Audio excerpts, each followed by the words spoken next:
Hi, I'm Frank Wigginton. Congratulations on taking the initiative of figuring out your retirement. Today I'm giving you my unique retirement lifestyle planning guide. If you haven't already done so, click the link below to download your free retirement lifestyle planning guide. Be sure to watch this entire video to learn why this is a critical first step to bringing clarity to your retirement planning. I will share with you the 4 distinct phases within retirement, the 3 stages of working within retirement, and the 8 key areas of retirement planning. And if you have or will have a partner in retirement, why and how to plan with them. So be sure to download your free retirement lifestyle planning guide and get ready to bring clarity to your retirement. So let's get started. Determining what you might do in retirement is a critical first step to bringing clarity to your retirement planning. Because no one can tell you if you have enough saved for retirement without knowing what you'll be doing and how much that might cost.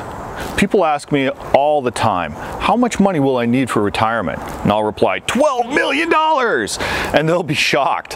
So I'll look at them and say, well, you're going to buy that 65-foot yacht and you're going to fly first class around the world and buy that villa in Spain, right? No? Well, how can you expect me to tell you how much you need to retire if you don't first tell me what you'll be doing? Why does this approach work? Because you need to develop a life vision before knowing how much is enough. So how do you figure out what your retirement might look like? To start, everyone will be different, but the biggest differentiator isn't money, it's health.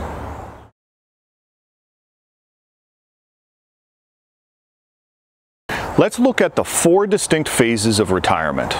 Phase 1, discovery. This can be a very exciting and anxious time.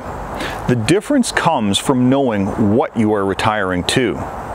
This is when many will take that dream trip they've always wanted, or buy that dream car, or renovate their house, or whatever it is you've been hoping to do for so long.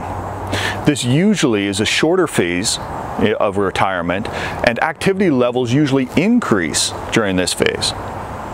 Phase 2, the active phase.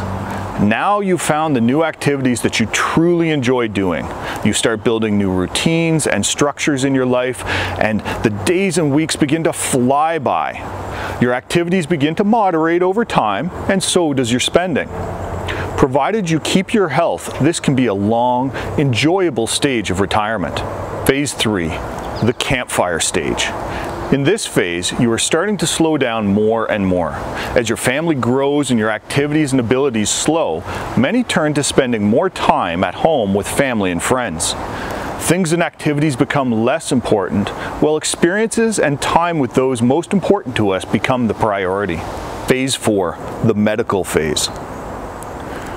This is a time where activities are dominated by visits to the doctor, hospital, or physiotherapist, and in some cases, moving to a care facility.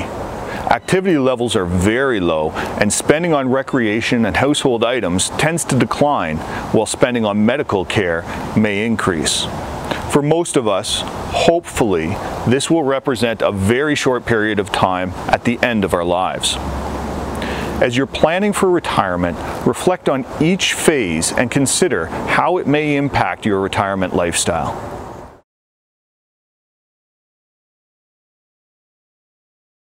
Now let's look at working in retirement. Hopefully the desire to work in retirement is because you enjoy it and want to do it over and above other things, and not a need to work in retirement to have enough income. Here are the 3 phases of working in retirement. Phase 1, 24/7, working 24 hours a week, 7 months of the year. The first stage of easing into retirement will see you staying actively involved in your work at a diminished capacity. Phase 2, 7/24, working 7 hours a week, 24 weeks a year. This stage is a bigger step back and may see you go into the office once a week. It really affords you the opportunity to keep a hand in on things. Phase 3, 24/365, working 2 hours each month for 24 hours a year. This stage may be working a few hours a month in a mentorship role or as a member of a board of directors.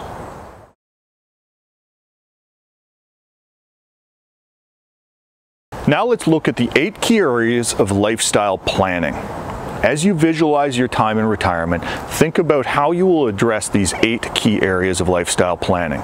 First, home and location. For most of us, home will be the central place of our lives.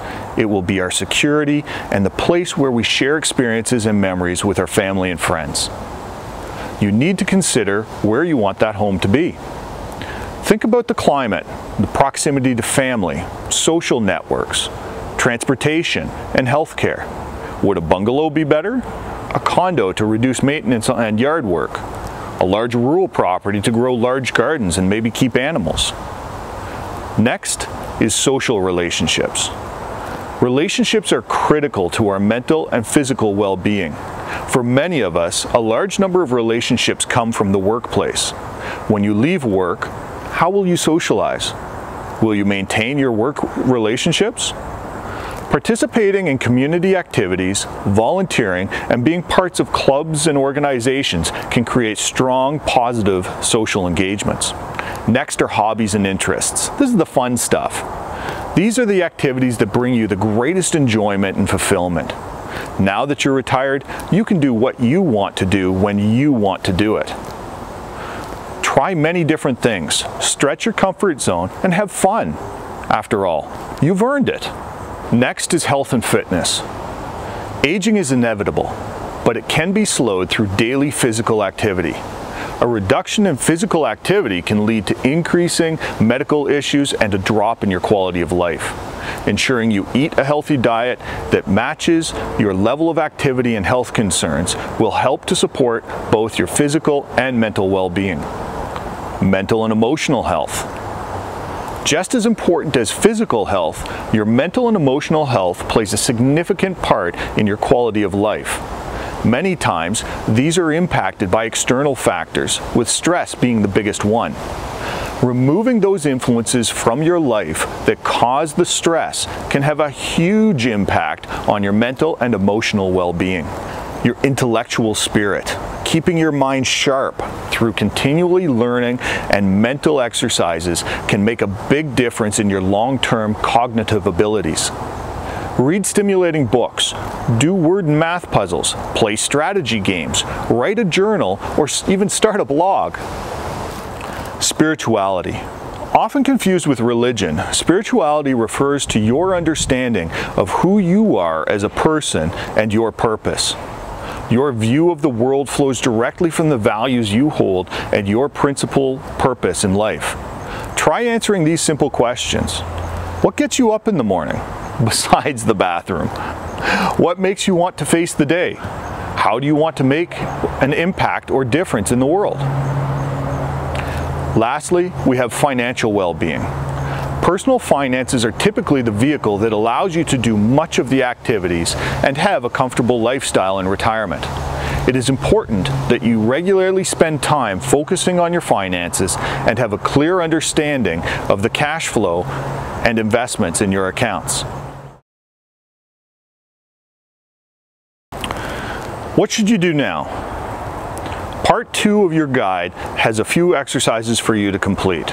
And if you have a retirement partner, Part 3 are the same exercises for them to complete. I strongly recommend that you each complete them separate and apart.